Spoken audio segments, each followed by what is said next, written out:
আজকে আপনাদের দেখাবো এমন একটা মাংস রান্নার পদ্ধতি যখন না ছিল গ্যাস ওভেন, যখন না ছিল মিক্সচার গ্রাইন্ডার মেশিন, তখন সবাই হাতে মশলা বেটেই রান্না করতো। মাংস রান্নার জন্য প্রথমে মাংসগুলোকে ভালো করে ধোয়া আছে, আর এখানে যে সমস্ত মশলাগুলো লাগবে সেগুলো রাখা আছে, আর রয়েছে আলু। প্রথমেই রসুনগুলোকে আধা বাটা করে নেওয়া হবে, এরকম থেতো করে করে। বলে রাখি, এই মাংসটা আমার মা শিখেছে, মানে আমার দিদিমার থেকে, আর আমার দিদিমা তার মায়ের থেকে। তাই রেসিপিটা দেখবেন অবশ্যই। মোটামুটি 50-60 বছর আগের এই রান্না।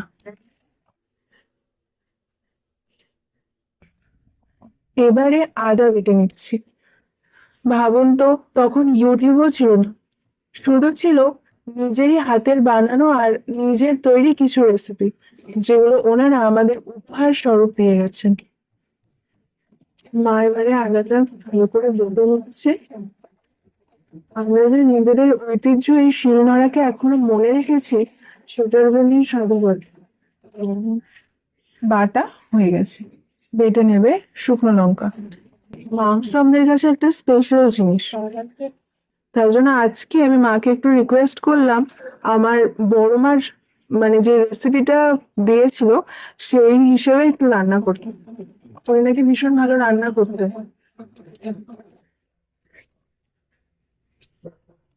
হয়ে গেছে বাটা।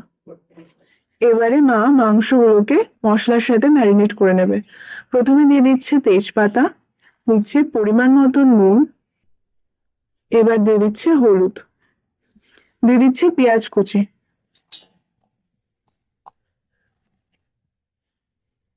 আজকে আমরাও খুব এক্সাইটেড এই রান্নাটা খাওয়ার জন্য। এবার দিয়ে দিচ্ছে আদা বাটা, দিয়ে দিচ্ছে রসুন বাটা, আর দিয়ে দেবে এখনই লঙ্কা বাটা। এবার দিয়ে দেবে সর্ষের তেল। এবার দিয়ে দিচ্ছে মরিচ গুঁড়ো।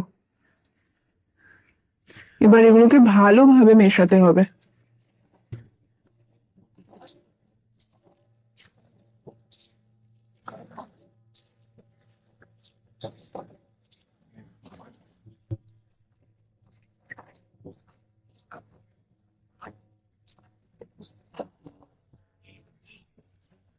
এবার দিয়ে দিচ্ছে চেরা কাঁচা লঙ্কা।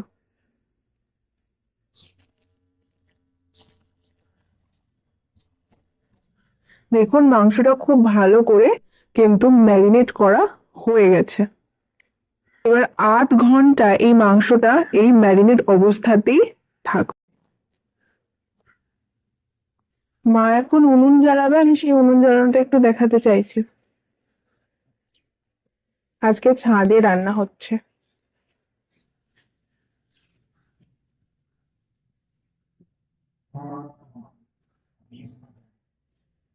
ওই দেখুন পেছনে আমাদের ছাদ বাগান আছে, ছোট্ট হলেও আমি তো সাজিয়েছি একটু। উনুন কিন্তু ধরে গেছে। এবারে কড়াইটা দেখাও, পেছনটা কড়াইটা। এই দেখুন, কি এগুলো, মাটি না? মাটি লাগানো আছে যাতে কড়াই কালো না হয়ে যায়। এই যে বসিয়ে দিয়েছে কড়াই। এবার কড়াইতে পা দিয়ে দিচ্ছে তেল। এবার তেলে দিয়ে দিচ্ছে হলুদ, নুন। এবার আলুগুলো ভেজে নেবে।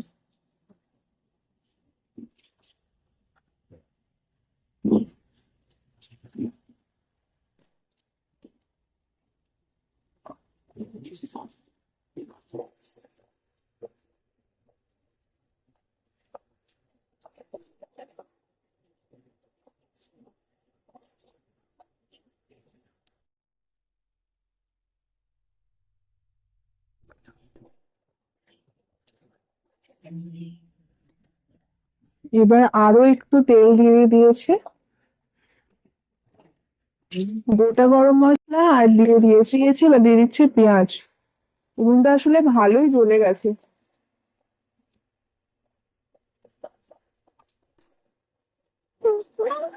স্যার সবাইকে সরি আমি একটু বলছি, কারণ এর মধ্যে রসুন বাটা আর আদা বাটাও দেওয়া হয়েছে, কিন্তু সেই সময় ভিডিওটা আমি অফ করে দিয়েছিলাম, মানে বুঝতে পারিনি ব্যাপারটা, রোদের মধ্যে তো দেখতে পাইনি ক্যামেরার মধ্যে। আপনারা একটু দিয়ে নেবেন।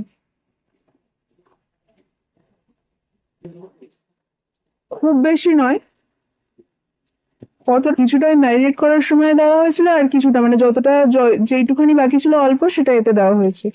এবার দিয়ে দিচ্ছি হলুদ।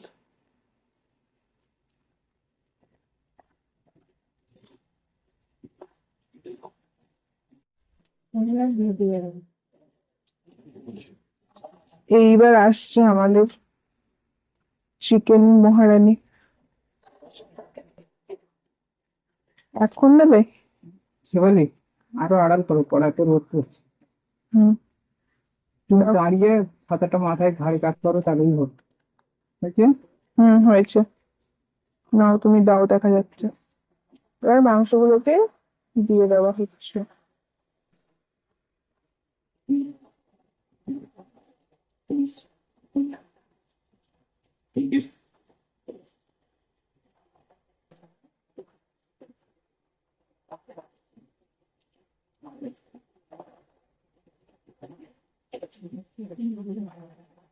হুম?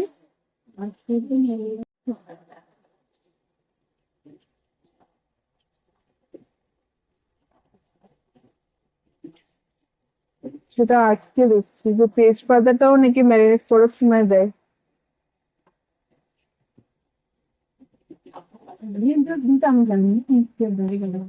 হুম, অনেকেই দেয় না, অনেকেই জানে যারা তারা দেয় না।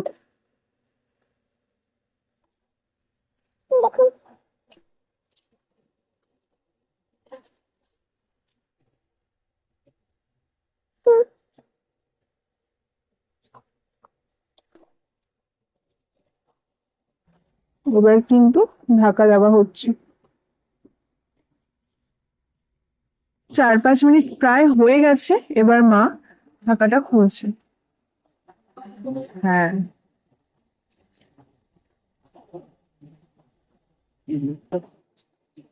একটু হালকা কাশ্মীরি মির্চি দিবি,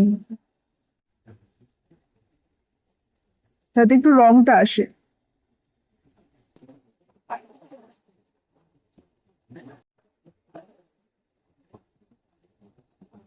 মাংসগুলো সেদ্ধ হয়েছে মা? হ্যাঁ, বাকি আছে। এখন কি আবার কিছু দেবে নাকি? ওকে। এবার দিয়ে দিচ্ছে জিরে গুঁড়ো 2 চামচ, আর দিয়ে দিচ্ছে ধনে গুঁড়ো। জিরে আর ধনেও তখন বেটে দিত না? দাও 1.5 চামচ ধনে গুঁড়ো। তাহলে তখন সব বাটা মশলায় রান্না হতো। হলুদ করছি। হলুদও বাটা তো টেস্ট হবে না কেন? একটু দেখাই দেখি। মানে শুরু থেকে গন্ধ বেরোচ্ছে মাংসের, তাহলে বলুন।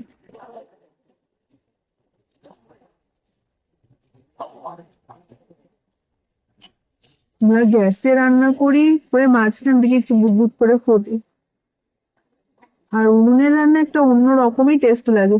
এই দেখুন তেল ছাড়ছে, এটা পেঁয়াজের জল, কিন্তু পুরোটা মা এখনো কোনো জলই দেয়নি, পুরোটা এখানে যা দেখা যাচ্ছে পুরোটাই পেঁয়াজের রস।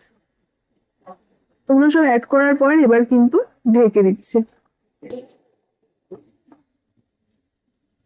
আর দেখুন ঢাকাটা খুলে নিয়েছে, গরম হয়ে যাচ্ছে। দেখুন পেঁয়াজ থেকে কতটা জল বেরিয়েছে। এবার মা আলুগুলোকে দিয়ে দিচ্ছে।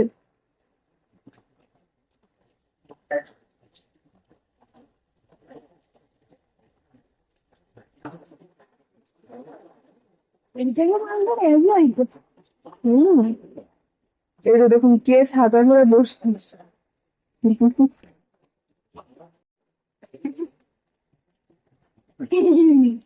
না না, তুমি ছাতাটা ধরো।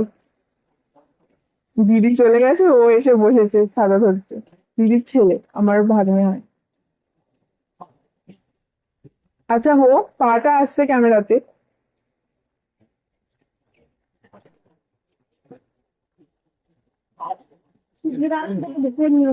হ্যাঁ ঢেকে নাও, ওইভাবে ঢেকে নাও। এই তো হয়েছে। বড় মানুষ লাগছে। এবার ওই কথা বলবে পুরোটাতে। আমার মুখ ফুটে আসছে আমার নিজেরই। আচ্ছা হোক।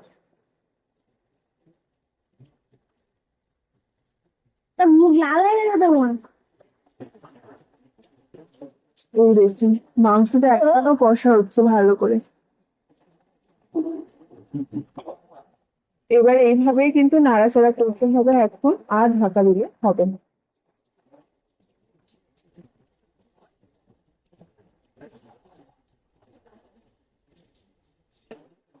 আমি কোনো বলতে তো এবার সাংবাদিক নিয়ে হতো। তা আমি কি খারাপ গেছি?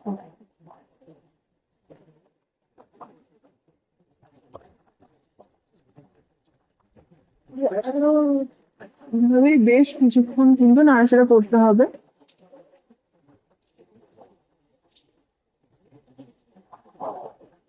আপনারা কিন্তু এইভাবে রান্না করে দেখবেন, আর অবশ্যই কমেন্টে জানাবেন যে কেমন লেগেছে আপনাদের খেতে, কারণ আপনাদের ফিডব্যাক আমাদের কাছে ভীষণ ইম্পর্টেন্ট।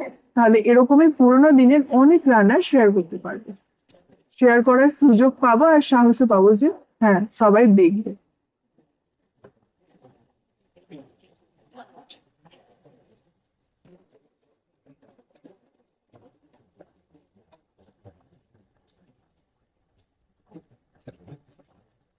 জ্বলছে।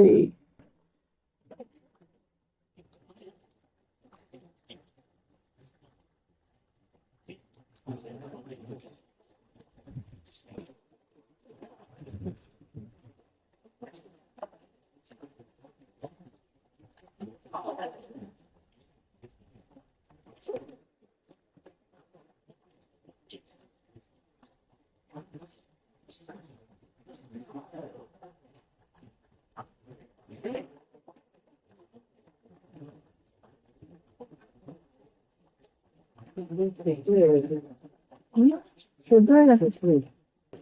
তাহলে এবার জল দিতে হবে না?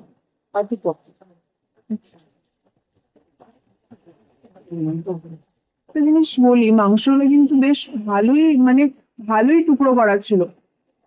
বড় বড় গুলোতে কি হয় না, নুনটা মানে এই যে তেল ঝাল নুন এগুলো, দেখুন মাংসটাও সিদ্ধ হয়ে গেছে, ভালোভাবে ঢোকে না। তো সেই জন্য এই ছোট ছোট করে কিন্তু কাটা হয়েছিল মাংস, আর 8 ঘন্টা ধরে ম্যারিনেট করে কিন্তু রাখা হয়েছিল। এগুলো টিপস, এগুলো মাথায় রাখতে হবে। মানে এই রান্নার ভিডিও করতে করতে আমি অনেক রান্না শিখেও গেছি অলরেডি, করিনি শিখছি। আপনাদের ভিডিওস দেখছি, আপনারা আমাদের ভিডিওস দেখছেন, শেয়ার করছেন, ভালো লাগছে। এইভাবেই পাশে থাকুন, তাহলে আমরা অনেক বড় হব, আপনারাও বড় হবেন।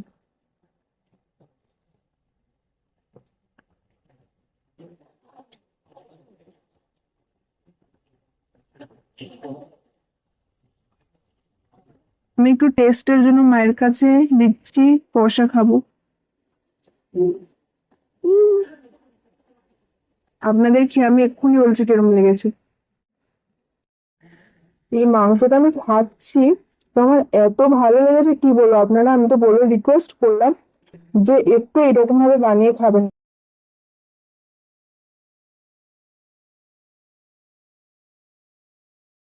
মাংসও সেদ্ধ হয়ে গেছে, আলুও সেদ্ধ হয়ে গেছে, এবারে জল দিলাম এখন, আগে কিন্তু জল দেওয়া হয়নি। এবার এটা ফুটে গেলেই হয়ে যাবে।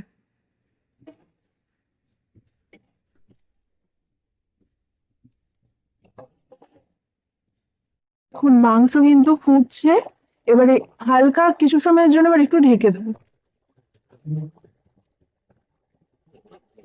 আচ্ছা, যতক্ষণ অব্দি ঝোলটা ফুটছে ততক্ষণ মা নিয়ে নিচ্ছে গরম মশলা। এলাচ, দারচিনি, লবঙ্গ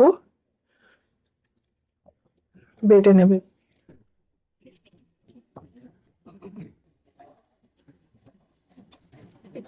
এই দেখুন মশলাটা কিন্তু বাটা হয়ে গেছে, গরম মশলা। এইবার ঢাকাটা খুলে দেখা যাক রান্না হয়ে গেছে কিনা।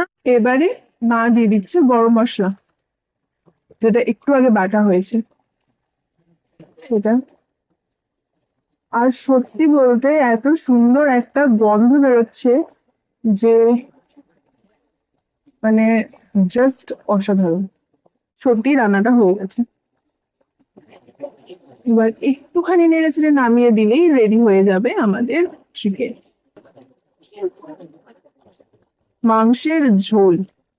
সেটা যদি রান্নাটা ভালো লেগে থাকে তাহলে অবশ্যই লাইক কমেন্ট শেয়ার করবেন আর আমাদের ছোট্ট চ্যানেলটিকে সাবস্ক্রাইব করতে ভুলবেন না। যেভাবে আমাদেরকে সাপোর্ট করছেন আরো বেশি বেশি করে সাপোর্ট করুন আর আমরাও আপনাদের অনেক অনেক রান্না অনেক পুরোনো দিনের রান্না উপহার দিতে পারবো। তো এবার নামছে।